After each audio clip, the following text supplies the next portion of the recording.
Terima kasih Anda kembali bersama kami di Bursa Pagi-Pagi.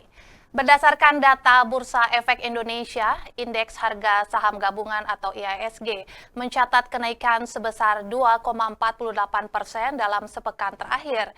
IHSG naik dari level 6.638 pada pekan sebelumnya menjadi 6.803 pada akhir pekan kemarin. Selain peningkatan indeks harga saham gabungan, terdapat pula peningkatan pada rata-rata volume transaksi harian sebesar 18,99%. Volume transaksi harian tersebut naik dari 15,45 miliar lembar saham pada pekan sebelumnya menjadi 18,38 miliar lembar saham pada pekan lalu.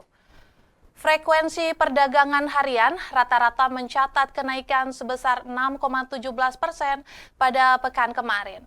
Dari 1,16 juta transaksi pada pekan sebelumnya, meningkat menjadi 1,23 juta transaksi pada kemarin.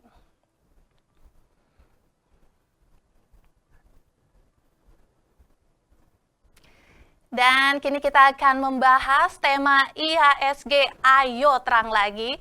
Dan untuk mengupas lebih lanjut, kami sudah terhubung dengan CEO Akela Trading System, Pak Haris Wanda. Halo Pak Haris. Halo, selamat pagi. Iya pagi Kabar Pak bursa? Haris. Semangat sekali nih ya, tampaknya terang dan cerah pagi ini nih Pak Hari. Iya Pak Hari, Ya, ini puji kalau Tuhan. boleh nih saya tunjukkan dulu ya terkait bagaimana pergerakan IHSG pada pekan kemarin. Jika terlihat dalam video ini, tampaknya ini tren IHSG ini masih downtrend ini ya.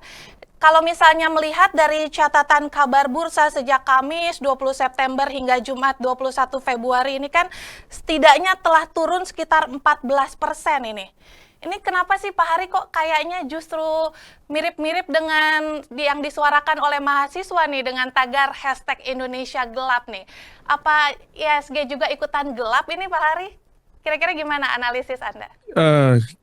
Ya Kak, sebenarnya sih mulai dari tahun kemarin, jauh sebelum mahasiswa menyuarakan tagar gelap, saya sudah di YouTube Akela Trading System, kami sudah sempat mengulas bahwa adanya ancaman deflasi. Kan pada waktu itu ingat nggak pernah terjadi eh, deflasi di angka inflasi negatif ya di Indonesia di indikator BPS kita itu menunjukkan bahwa terjadinya inflasi negatif selama 3 bulan berturut-turut, kemudian recover, terus kemudian negatif lagi nih sekarang gitu. Dan ini menunjukkan pelemahan daya beli.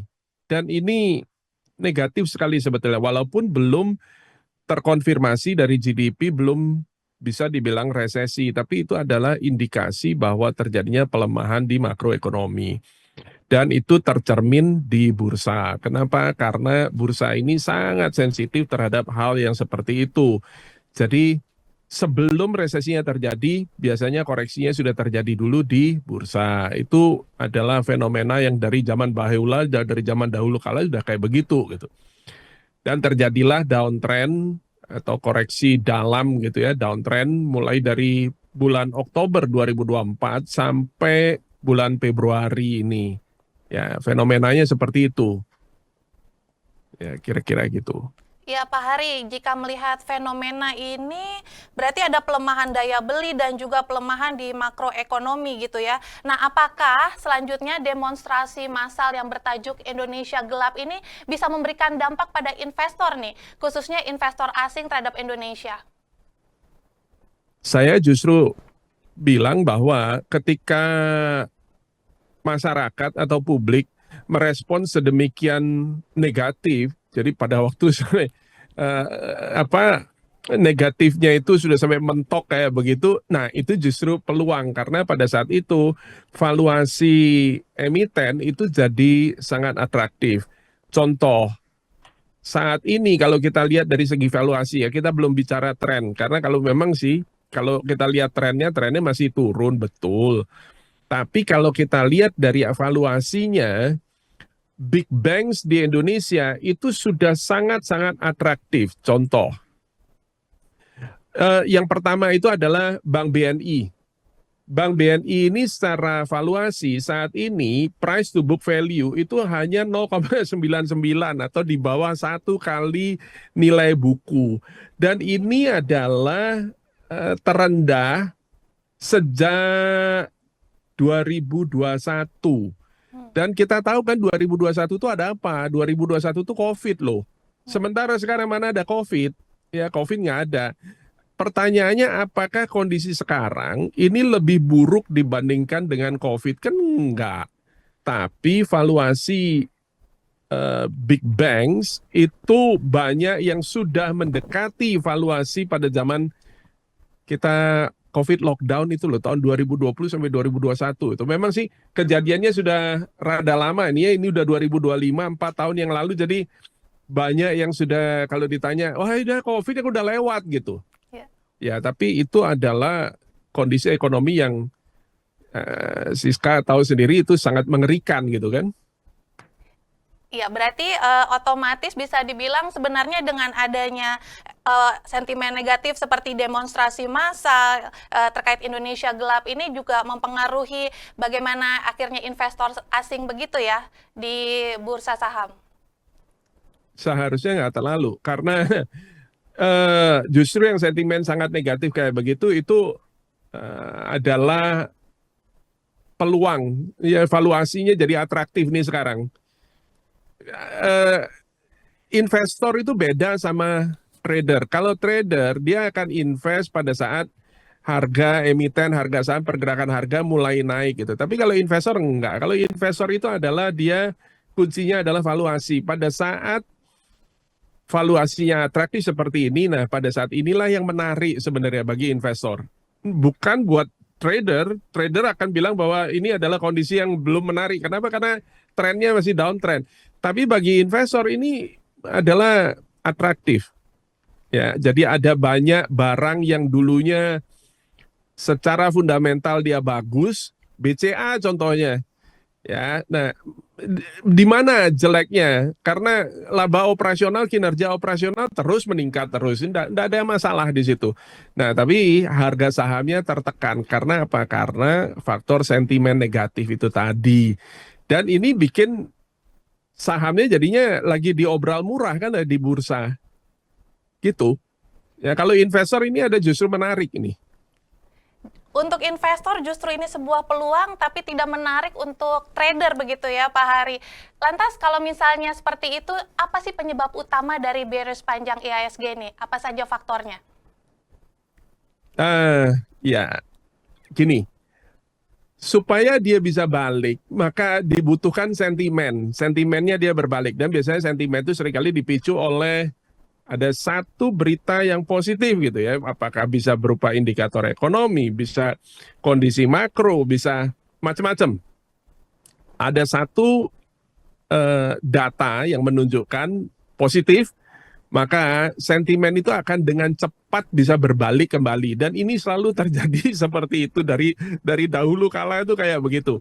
Justru pada saat sentimen negatif itu di puncak-puncaknya banget. Jadi kayaknya udah mau kiamat aja deh. Nah, itu adalah justru valuasi lagi atraktif-atraktifnya, dan pada saat itu harga saham itu lagi tertekan banget, kalau istilah fundamentalnya bilang undervalue. Nah, this is it. Inilah saat ini undervalue. Kalau mau cari berburu emiten yang harganya lagi diobral besar-besaran, murah, ya ini dia IHSG saat ini. Sekarang lagi obral besar-besaran. Ya, berarti ini Gitu. saatnya kita berburu emiten yang lagi berdiskon obral besar-besaran ini ya. Justru ini peluangnya begitu ya. Untuk investasi ya, bukan untuk trading. Jadi untuk disimpan, hold long term. Coba pikir deh, pakai logika sederhana. Memang beberapa emiten itu Bank BCA, Bank BRI, Bank BNI, Bank Mandiri, big banks, ini saat ini sangat-sangat tertekan. Saya tahu. Tapi pertanyaannya, emangnya itu perusahaan-perusahaan itu bakal bangkrut? Enggak kan? So, suatu saat dia akan recover kembali. Justru pada saat kondisinya lagi sentimennya lagi jelek-jelek kayak begini, ini adalah diakumulasi, disimpan, di hold untuk long term, untuk investor. Tapi kalau Anda trader, maka belum saatnya. Kalau gitu saran untuk trader seperti apa nih Pak Hari dengan kondisi seperti saat ini nih? Eh, nah, Agar jangan kalau sampai jadi bicara gelap trader, juga. maka ya, kalau bicara trader, berarti kan kita bicaranya charts. Jadi saya izin open chart saya sebentar. Iya. Nah, ini dia. Jadi kalau kita bicara charts, maka ini adalah level support terakhir yang di break. Dan itu adalah di sekitar 6933. Nah, jika 6933 ini support yang di break, maka secara teknikal berarti itu 6933 itu sekarang berarti menjadi resisten. Ya, dan terbukti memang pada tanggal berapa nih ya? 3 hari yang lalu, sebentar. Tanggal 18 Februari, resisten ini direspek. Hmm. IHSG berusaha untuk nembus 6.900-an ini tapi nggak berhasil. Ya, dan terus kemudian balik turun lagi. Nah, karena itu kalau pertanyaannya, kalau buat trader gimana? Ya, inilah dia salah satu kunci pertamanya. Berhasil nggak nembus 6933 ini kembali? Selama IHSG belum berhasil nembus 6933 ini, maka secara teknikal dia berarti masih downtrend. Tapi kalau dia berhasil nembus 6933, maka indikasi bahwa terjadi reversal bullish, dia balik naik lagi, nah itu terang. Ya, yang seperti yang diminta, ayo terang lagi. Nah itu tantangannya 6933 ini. Sanggup nggak dia balik nembus ini? Kalau dia sanggup balik nembus ini, maka ya dia mulai terang lagi itu. Kalau lihat dari tren pekan lalu, kira-kira mengawali pekan ini, akankah ada tren terang itu, Pak Hari? Saya belum lihat. Hmm. Ya, kondisi itu saya belum lihat. Ya, gini, tidak ada yang bisa kecuali yang seperti tadi saya bilang, ada satu kondisi tertentu perubahan di dalam data makroekonomi ataukah data indikator yang diterbitkan oleh BPS nanti bahwa ternyata recovery nih ya, daya beli masyarakat ternyata balik pulih dan seterusnya dan seterusnya. Terus kemudian dari BI juga memberikan satu perubahan dengan misalnya pemangkasan suku bunga dan kemudian rupiahnya tidak melemah dan seterusnya, maka ini akan memberikan sentimen positif. Dan ketika sentimen positif itu ternyata berhasil break 6933 ini, maka itu adalah indikator, itu adalah indikasi yang sangat positif bahwa bullish reversal mulai terjadi di IHSG. Berarti tampaknya untuk trader harus sabar dulu begitu ya? Masih wait and see atau seperti apa? Iya, ya betul. Ya, kalau untuk trader seperti itu. Tapi seperti yang tadi saya bilang, kalau investor, ini adalah ada, kita tahu ada barang bagus. Ya, kalau sebagai investor pasar modal, saham, emiten bagus itu artinya apa? Emiten yang kinerja keuangannya dia growing kan. Revenue by means growing, saya bicara adalah revenue-nya growing, terus kemudian laba operasional atau earnings-nya growing. So earnings growing, revenue growing, ini adalah emiten yang bagus. Berarti secara bisnis dia solid. Nah, ketika barang-barang yang solid seperti ini, emiten-emiten yang solid seperti ini, diperdagangkan pada harga yang under value, maka itu berarti ada barang bagus tapi lagi di diskon, lagi obral murah.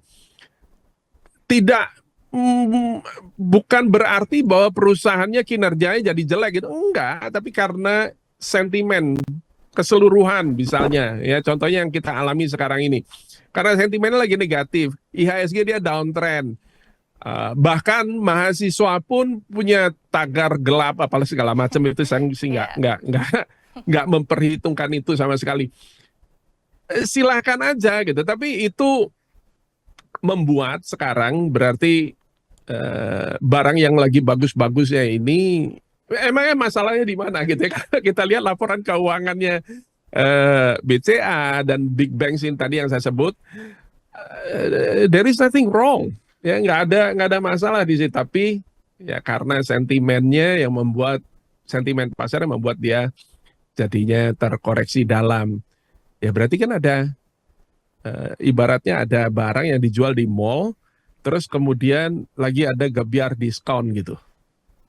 Ya, kalau kita ibaratkan IHSG ini kan adalah apa, Bursa Efek Indonesia ini itu adalah mallnya saham kan gitu kan?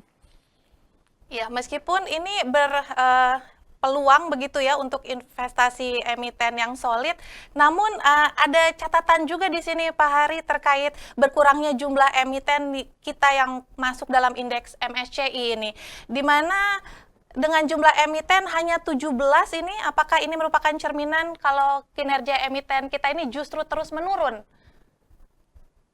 Iya, itu betul. Jadi karena ada yang turun kinerjanya maka dikeluarin sama dia. Nah, tapi kan bukan berarti bahwa semuanya jelek semua kan gitu kan? Jadi justru yang terjadi adalah karena ada yang dikeluarin kayak begini, maka secara sentimen, oh negatif, overallnya negatif. Justru disitulah terjadi kita punya saringan sekarang. Ya, jadi oh ada satu ini yang strong secara fundamental dia masih strong. Ya, maka ini yang kita pilih sekarang. Nah, yang ini secara valuasinya sekarang lagi under value. Oke, under value ya ini kita ambil. Ya, contohnya kira-kira kayak gitu. Nah, kira-kira seperti apa sih dampaknya dalam setahun ke depan ini, Pak Hari? Apakah akan semakin gelap atau justru bisa ada celah untuk terang ini? Gini, biasanya sih yang namanya bearish market itu tidak selamanya kayak begitu ya. Jadi dalam setahun ke depan saya rasa sih pasti ada peluangnya untuk mulai reversal kembali. Memang sih kalau ditanya sekarang reversal pattern itu belum nampak. Ya, jadi secara teknikal kita tidak lihat itu terjadi. Kenapa? Karena ya mari kita lihat sendiri bahwa dari charts ini masih menunjukkan lower low terus. Nah, kalau selama dia masih lower low terus, ya, lower low lagi. Jadi IHSG itu selalu berhasil membuat titik terendah yang lebih rendah dari sebelumnya. Sementara high-nya juga begitu. Ya, ini adalah high yang lebih rendah dari sebelumnya, ini adalah high yang lebih rendah dari sebelumnya, ini adalah high yang lebih rendah dari begitu terus. Maka ya inilah yang namanya secara teknikal definisinya namanya downtrend, itu adalah kayak begini, ini adalah namanya downtrend. Dan apakah kita bisa lihat sekarang bahwa pola lower low dan lower high ini apakah nampak bahwa pola itu sudah mulai dipatahkan? Nggak ada, sayangnya begitu. Ya, ini harus terjadi misalnya kayak begini nih. Ya, ini turun dan turunnya ini tidak boleh turun di bawah low-nya yang sebelumnya ini. Nah, dia sudah rebound di titik itu. Ini adalah tanda positif pertama. Apalagi kalau misalnya tadi seperti yang tadi saya bilang, kenapa saya bilang 6933? Karena 6933 secara teknikal itu ada di sini. Ya. Dan ini adalah high sebelumnya. Kalau dia berhasil break ini, maka berarti dia sudah berhasil nembus high yang minimal high yang ini dulu. Dan inilah namanya bottoming pattern kalau dalam teknikal. Akan tetapi ini kan belum ada. Sayangnya sekarang kan belum ada. Kita mesti nunggu ini dulu kejadian terjadi di market, baru kita tahu oke, berarti downtrend ini sudah selesai. Ya, gitu. Nah, kalau melihat dari technical analysis Anda nih Pak Hari, kira-kira bisa diprediksi nggak sih berapa lama lagi nih IHSG akan mulai memunculkan terangnya gitu, keluar dari kondisi ini? Kita tidak pernah memprediksi dia akan berapa lama lagi, seperti apa lama, ya kayak gitu nggak bisa. Kenapa? Karena semuanya itu adalah seperti yang saya katakan tadi, tergantung dari sentimen makroekonomi yang membalikkan itu semua.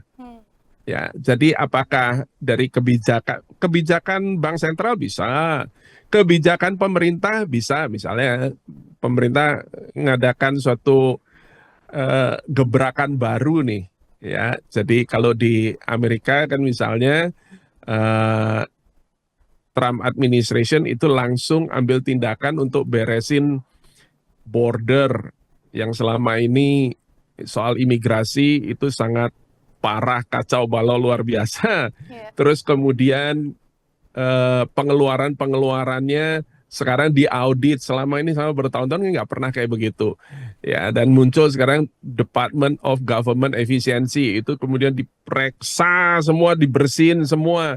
Nah itu lain cerita, itu berarti terjadi suatu perubahan yang sangat mendasar. Dan ini akan membawa efisiensi birokrasi contohnya.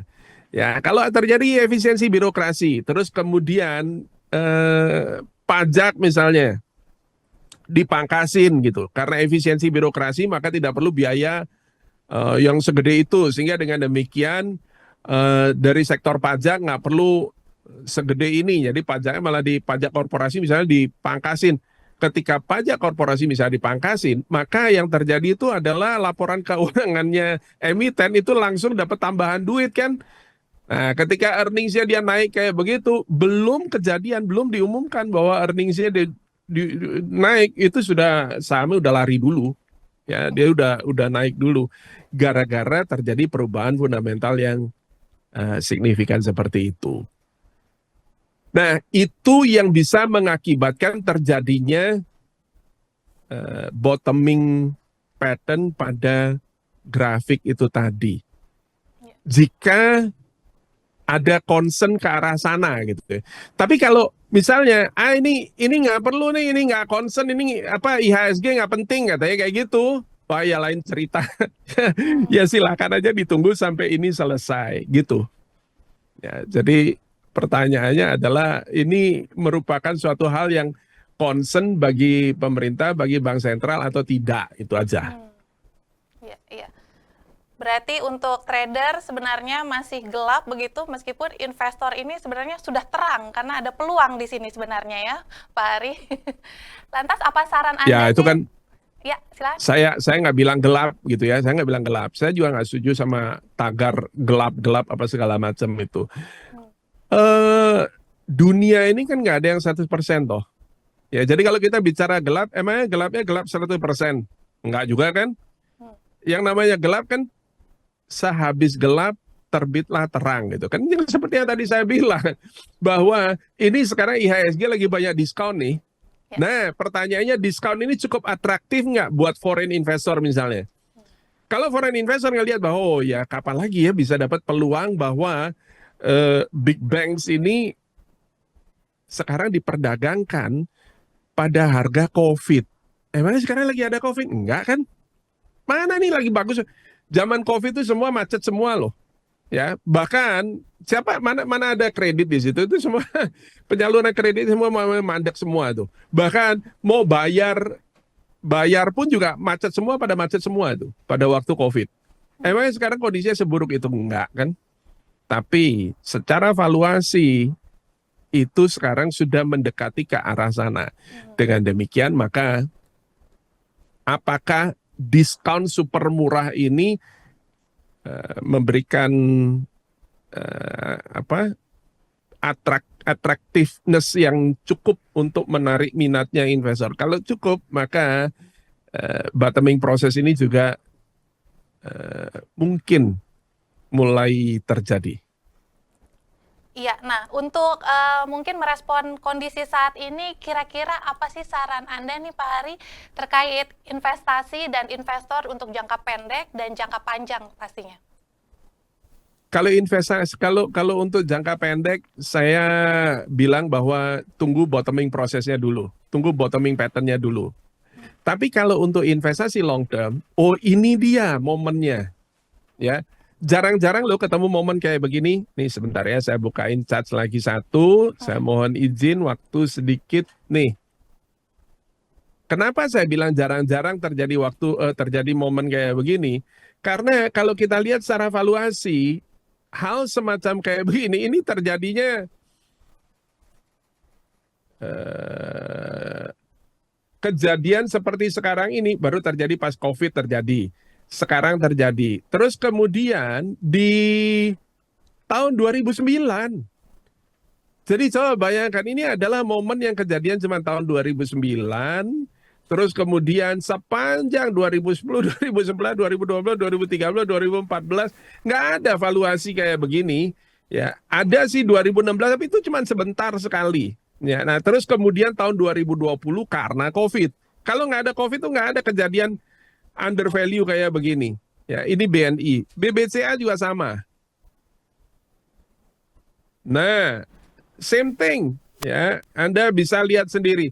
Kejadian itu adalah 2009, kemudian 2016 sempat terjadi 2020 dan ini sekarang. Ya, mulai mendekati ke arah valuasinya zaman Covid itu. Terus kemudian BBRI, same thing. Ya. Nah, kapan mau cari bisa investasi pada emiten-emiten seperti ini dengan valuasi serendah ini? Nggak ada lagi. Ya, ini cuman kejadiannya 2009, 2016, 2020, kemudian ini sekarang ini 2025. Gitu. Iya, menarik sekali nih ya Multi-years analisisnya. opportunity. Ini tampaknya Multi-years memang ada opportunity. gimana, Pak Ari? Sorry. Multi-years opportunity. Kejadian sekali dalam 10 tahun gitu. Iya, betul. Kalau misalnya dilihat dari trennya ini kejadian 10 tahun, bahkan kalau di sini malah mendekati di 5 tahun justru ya. Untuk bisa Ya, mencapai atau 5 valuasi tahun seperti sekali, ini. 10, benar, 5. Yang terakhir ini kan 5 tahun sekali gara-gara kejadian ada COVID. Kalau nggak ada COVID nggak ada loh. Ya, ya. Ya, menarik sekali nih. Itu. Terakhir nih, Pak Hari, boleh mungkin kasih rekomendasi terkait sektor apa sih yang paling prospektif saat ini, tentunya untuk sahabat kabar bursa? Untuk tunggu. Untuk investasi ya, bukan untuk Ya, trading ya. Karena kalau trading kan tadi saya sudah bilang bahwa kalau trading berarti sabar dulu ya, karena masih belum bottoming pattern. Nah, tapi kalau untuk investasi, beberapa perusahaan, contohnya seperti big banks yang tadi saya bilang, BBRI, BMRI, BCA, ini menarik untuk mulai dikolek, ya, untuk disimpan long term. Karena secara operasional kinerja perusahaan, mereka ini sebenarnya tidak ada masalah yang signifikan, ya. Hanya karena trennya saja yang lagi terdampak karena kondisi makro, karena kondisi pelemahan ekonomi kita ini. Tapi disebut pelemahan ekonomi sendiri sebenarnya dibilang resesi, belum resesi. Ya, ini masih penurunan kinerja aja. Seperti itu. ya berarti sektor big banks ini masih menjadi unggulan ya, apalagi sekarang lagi diskon gede-gedean, saatnya untuk investasi jangka panjang begitu, Pak Hari. Ya, saya nyarinya yang lagi diskon gede-gedean gitu. Iya.